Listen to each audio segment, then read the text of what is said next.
for episode 19 of Truth and Madness. This is TM, and I'm here with Sandman. Hello. Truth and Madness.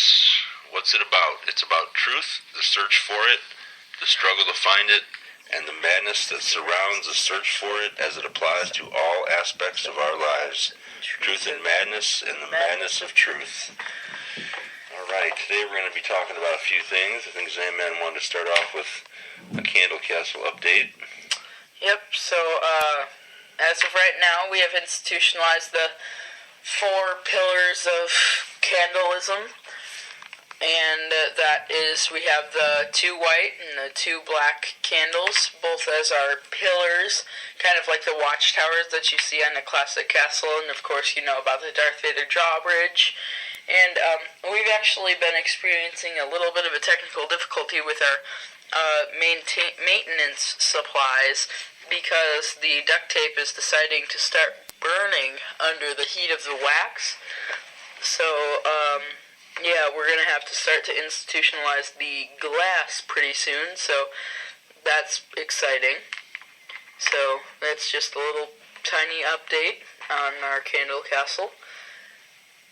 And now. Alright, we're going to start off with our regular news stories like we always do here. Local news, this isn't new news, but I wanted to include it because the weather's been so bad we missed a couple broadcasts.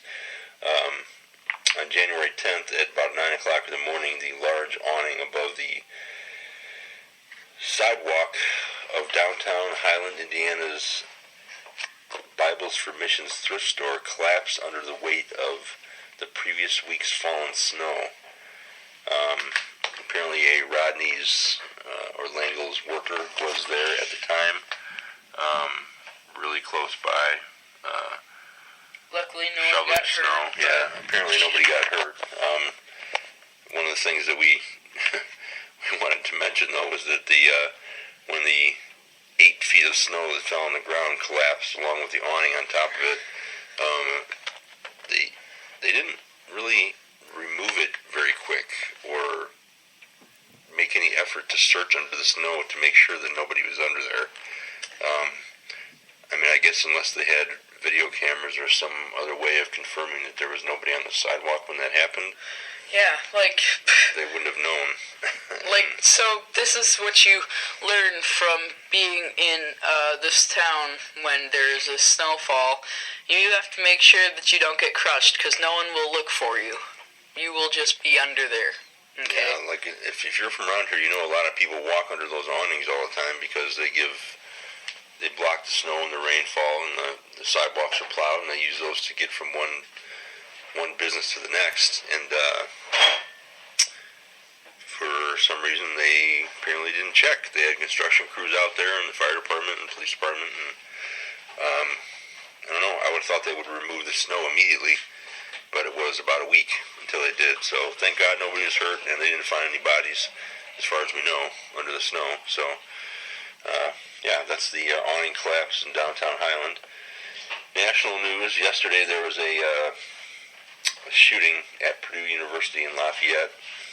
This happened in a engineering class. Apparently a teacher's aide was shot and killed. So our thoughts and prayers go out to his family and his loved ones and his friends. The suspect is in custody. I don't really have a lot of other information about it at present. I like to confirm a lot of things before we start throwing out names and everything. But yeah, a teacher's aide was shot in class, in an engineering class at Purdue University, Calumet. Which is kind of scary because it's so close to where we are. Yeah, it's kind of nuts that actually happened. So it is scary for sure. There's no doubt. So definitely, school shootings happen all the time, and we hear about around the country, but never would we expect it to be so close. There's not a lot of violence at Purdue down there, and Purdue police are handling it pretty well, from what I understand. But I'm sure there's a lot of shock and awe going on throughout the campus right now. So, all right, we're gonna move on on to a bit of international news. This is a couple weeks old, too. Former Israeli Prime Minister Ariel Sharon died. But on the more recent news, yesterday there was some broadcasts, and I saw a lot of postings on news media, posts on Facebook and stuff, that the supposed Black Widow terrorists, who were female suicide bombers, that were, I believe, were members of the Chechen Islamic terrorist group of some kind, and they called them the Black Widows. They were suicide bombers who were supposed to attack the Sochi Games in the Saki, I'm not sure how to pronounce the word, Saki Games in Russia, the Winter Games. I know the Russians say they've been doing a lot of security checks and double checks, and a lot of putting a lot of action into place. Sochi. Yeah, Sochi. Well, putting a lot of actions into place to ensure the security of people when they're at the games. But who knows? So, yeah. So they caught the Black Widows. So I wonder what they are waiting for when they die. 700 not so virgins. Oh yeah, the females. I'm not sure how that works for female suicide bombers. 700 days away from their annoying husbands. Maybe they get a lifetime of not having to wear a veil. Veils, and I forget what they call the official name of the things they wear. But Dasvidanya. No. But anyway, so all joking aside, yeah, they caught those guys, so that's a good thing. The question of the day, Zaman's going to handle this one. This is one of his questions. It is about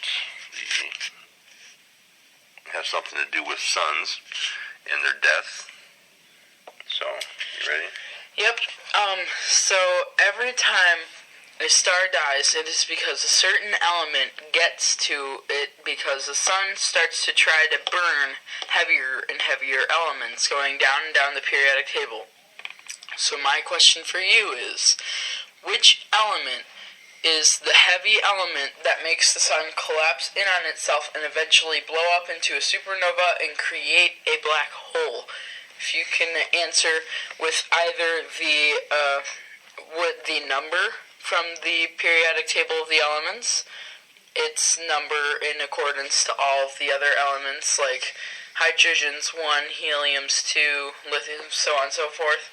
Or if you the could... atomic number. Yeah. Answer with the atomic number of the element or the actual element itself, because I know some elements can be pesky to actually try to write out.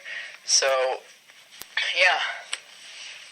So if you can just tell us what that heavy element is, you will get entered into a drawing to win a free signed Truth and Madness t-shirt.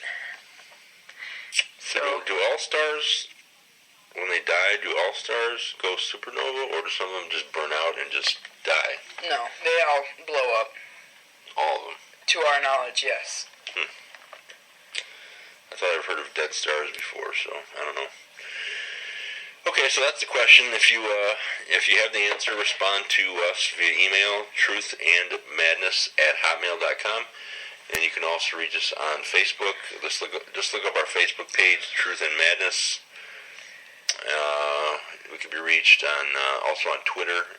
Or you can reach on Twitter at Truth Madness 0, the number 0. Truth Madness and then the number 0. And you could send your answers there too, and we'll get them. So if you have the answer, you just submit it, and anybody that submits the correct answers will be entered into a drawing to win a signed and autographed Truth and Madness t-shirt. And also, if you were wondering, which you probably weren't, but if you were wondering how to say Truth and Madness in Russian, it's Pravda и Prezumie. Just a little factoid out there. And that information will tie into a segment later on in this broadcast. So, moving on, we're going to go on to the movie of the week. The movie we they've chose is not really a movie. It's more of like a documentary type. Sort of like an animated, created documentary put on the Science Channel. It's called Alien Planet. And the Science Channel did this, and the movie is basically about a simulation of what it would be like for an advanced probe to be sent out to the star system Darwin and investigate a planet Darwin 4. So Darwin is the closest solar system obtaining planets to us. It's our neighboring solar system. Is it the closest, or is it the closest with a viable planet? It's the closest solar system, Darwin. It said it's our closest one, 6.5 light years away from us is Darwin, and that Darwin system is comprised of 2 suns, and the 4th planet, Darwin 4, is believed to be able to obtain liquid water. So the probe is actually planned to launch in 2014, which is, as you may or may not know, this year. Yeah, I think this movie was made in 2012. And during the movie, they said that the plan was to launch the probe in 2014. So I'm curious, and we're going to be doing some research on this to see if we could find out if the actual NASA, exact launch date. Yeah, if NASA or the international space community has some plans for launching a probe like this in reality, or if it was just some kind of a plan they may have had but not have realized yet. So to give you a little bit of information on what this actual craft is going to be comprised of. First and primarily, it is going to be comprised of a large... I want to talk about something else first. The first thing I want to talk about is the time frame that's going on here. Okay, people? So this probe is basically going to take 40 years to traveling at 20% of the speed of light. Okay, it's going to take 40 years to get to Darwin 4. So once it gets there, it's going to launch an atmospheric probe. It's going to take 6 months to survey, which Sam will go into more detail on in a second. Then it's going to launch a laser. And it's going to shoot back a response to us with a laser. It's going to take 9 years to get there. So 49 and a half years from the time they launch it, we're going to get our first answer back. And which is just going to be a system check. Before we even know if the thing even got there and survived and is okay and all that stuff. So we're looking anywhere from 45 to 50 years until we will actually hear from it from the day of its launch. If it makes it there. Yeah, exactly. So I don't even know if there's a fail-safe involved. Yeah, it's for it to signal back to Earth if it doesn't make it halfway through. So. Which is what I'm going to start to get into now. The Von Braun is the name of this spacecraft, and it is comprised of a supermassive supercomputer which has been programmed to deal with literally any possible outcome of anything that we can even think of. It's been programmed to be able to deal with. So it'd be impractical for engineers to be able to fix something like if it started to have a system failure. And so we've been listening in on this, and what we found out is that it will be comprised of not only the supercomputer, but it will have 3 hydrogen bag probes and 1 atmospheric probe. And the atmospheric probe, like he said, would be shipped to survey the atmosphere before the actual surface probes are launched to try to give them an idea of what's there, like the possible amoebic sea and all the other kind of life forms. So say that there were 2 mountain ranges. That way the probes would know that there's 1 mountain range here, 1 mountain range here, there's an ocean here, there's a lake here. So and it has to survey to find out the best possible landing zones for these probes, so to maximize their possibility of survival and entry. So what these 3 probes are, one named Balboa, after the famous explorer, the Balboa. We were disputing on who we think it is, because we don't know who Balboa was. We were thinking Rocky Balboa, but I guess it's some sort. He was the way backer in